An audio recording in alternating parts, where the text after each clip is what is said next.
What's the point of the economy? There are a lot of complex ways to answer that, but essentially the economy is an efficient way of distributing resources. We all need things and we all have things, even if all we have is our labor. We trade our labor or our goods for currency, and in turn trade currency for goods or services. That's what the economy is, but what's its point? Not many people think about that question. In fact, few people give economic matters much thought at all. We leave it up to the experts. Leaving it up to the experts is a subject for a podcast in itself, but here I'll try to quickly demystify economics. First, you need to understand that there are two types of economists, econometricists and what one might call theory economists. I'll summarize as best I can. Econometrics is essentially meteorology applied to the movement of the economy. Econometricists measure and study the market, creating endless charts and statistics with the hope of being able to predict future trends. What I call theory economics is more rightly understood as a branch of philosophy. Theory economists look at not just the direct causes of market changes, but also at the ultimate causes. They also study the effects of the economy in reference to quote-unquote non-economic factors like justice, human rights, and equality. Heretical stuff, I know. To bring it back to the weather analogy, the econometricists can predict if it will rain or not tomorrow, where the economists seek to understand what factors cause climate change and how. National banks are full of econometricists analyzing the market, trying to rein in inflation and promote robust growth, without ever questioning whether robust growth is a good thing or seeking to halt the root cause of inflation. That's not their fault. The decisions about how much and what types of growth we should be seeking, or what restrictions we should be placing on speculation, are policy decisions that should be made by our politicians and by us. But we've abdicated our responsibility in this area for a host of reasons I'll discuss in another episode. In this episode, I'm going to focus on dispelling some economic myths. Do we really need robust growth? Immanuel Kant was a philosopher who created what he called the categorical imperative. The categorical imperative states that one should act only according to that maxim whereby you can at the same time will that it should become a universal law. That's a little confusing, but it's really just a fancy way of saying the golden rule: do unto others. This is an ethical model, and in my opinion it's the best one we've ever come up with, but we don't apply it to our economic actions. Why not? Because it's advantageous to wealthy power players to act against the public good, and they have successfully hidden their selfish motive behind a deliberate or foolish misinterpretation of Adam Smith's invisible hand of the market. Adam Smith is the father of modern economic theory, and like most fathers, he is hero-worshipped and poorly understood by his children.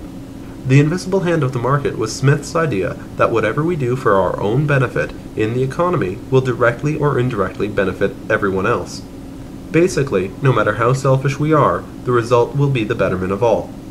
Smith had a fairly compelling argument for this. I want to make lots of money, so I work hard and start a widget factory, which seeks to make the best widgets for the lowest prices. The public can then buy my widgets and thus have better widgets for a lower price. Sounds great. The thing is that according to Smith, the invisible hand only works when certain controls are placed on the market. For instance, all products and services must have intrinsic worth. I've spoken about advertising already, and it's a pretty good example of a service without intrinsic worth, but there are many other examples. He has over a dozen such provisos, including that the wealth of a nation must not be allowed to flow beyond its borders. A good book to read on this is The Cancer Stage of Capitalism by John McMurdy, or Smith's own work, The Wealth of Nations. Those wealthy power players have a tendency to firmly grapple onto the idea of the invisible hand while ignoring Smith's qualifications. That's how we've ended up with our current international trade model. They do this for the same reason they commission endless reports and analyses from the econometricists, not to determine the best policy, but to justify the policies that personally benefit them. Another of Smith's restrictions, by the way, is that wealthy individuals or groups shouldn't be allowed to lobby the government for their own benefit. They use the data from econometricists to play off our abdication to expertise, to convince us that they have sound theoretical basis for policies which benefit them. Let's examine how their streamlined invisible hand, free of all restrictions, I call it the free hand, compares to Kant's categorical imperative in regards to robust growth.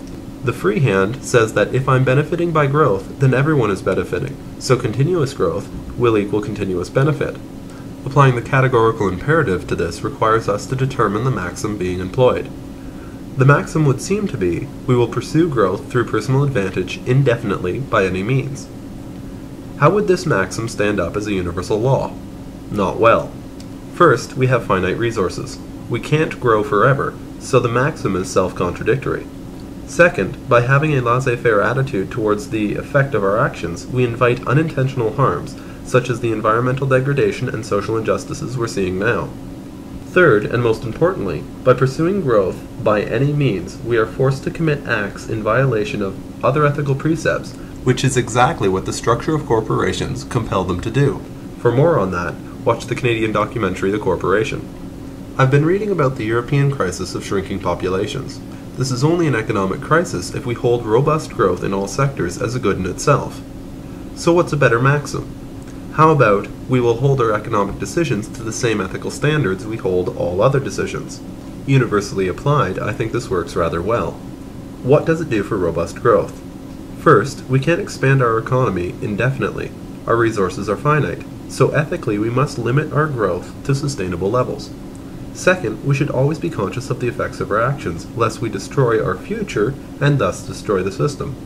Third, part of Kant's second ethical formulation states that all rational beings must be treated never as mere means, but as the supreme limiting condition in the use of all means. Thus, any means which create growth at the cost of human dignity are unethical, so any means necessary clearly cannot stand. Environmentalism is an ethical issue. Seventh generational thinking is essentially the categorical imperative applied to the environment over a long period of time. It is unethical to undertake any endeavor which, if universally undertaken, would destroy everyone and thus disallow the undertaking from being continued. With this in mind, I think that the goal of the economy should be to drive our society towards that point way up there on my chart from my first episode, that point called Utopia. What actions are our society taking that are in violation of this maxim? There's a whole bunch, and I'm going to be dissecting them throughout a number of episodes. I'll start here with robust growth by making some clarifications on that point. We do need more growth. That's evident by the fact that there is poverty in the world. But the growth that most people talk about doesn't seek to eliminate poverty. It seeks to increase the GDP. I mentioned in passing the connection between speculation and inflation, and this needs to be spoken about here. All speculation is theft, and it is the root cause of inflation. You buy a house for $50,000. 10 years later, you see that its worth on the market has grown to $100,000. You think, great, I'm $50,000 richer. But it's the same house it was 10 years ago. In fact, it's older. You haven't profited. When you go to buy another house, it's more expensive than it would have been 10 years ago. What's caused the inflation in price? Real estate speculation. Speculators buy a house in high demand areas, sit on it as the price goes up, then quickly sell it for a profit. But the catch-22 is that by buying that house, they are increasing the demand and driving up the prices. It's cyclical, because people then rush to buy houses out of fear that the price will continue to go up, which actually raises the prices further, and so on. This continues until the prices become so high that no one can afford the houses anymore, and the market takes a downturn, at which point the prices start to drop, and the house you just bought for $200,000 is only worth $150,000. Of course, by this point, the speculators have moved on with their massive profits in hand, and regular folks are left paying grossly inflated mortgages. The same thing essentially happens on the stock market, but that's a topic for another episode. To pay these mortgages, the regular folks raise the price of their goods, which slowly filters down until everything is more expensive, but the only people really benefiting are the speculators who are unethically manipulating the market. But don't think it's just the speculators, it's the banks and the government too. The banks benefit by real estate speculation because the bigger the mortgage, the bigger the amount of interest they're paid. The government keeps these practices legal because they are terribly afraid of being blamed for the economic downturn that would ensue if the value of our homes stopped growing. That's the same reason they're afraid of shrinking populations in Europe. It's that they don't understand that if the dollar value of a house stops growing or even goes down, then more of us will be able to buy houses and the quality of our lives will be increased at the cost of the GDP. The only people who would be hurt are the real estate speculators who, going back to Adam Smith, aren't in an industry which creates intrinsic worth. My solution to the speculation problem will come in my next video. I know my ideas aren't perfect, don't shoot me down, make suggestions. My name is Colin Jones and I want things to get better.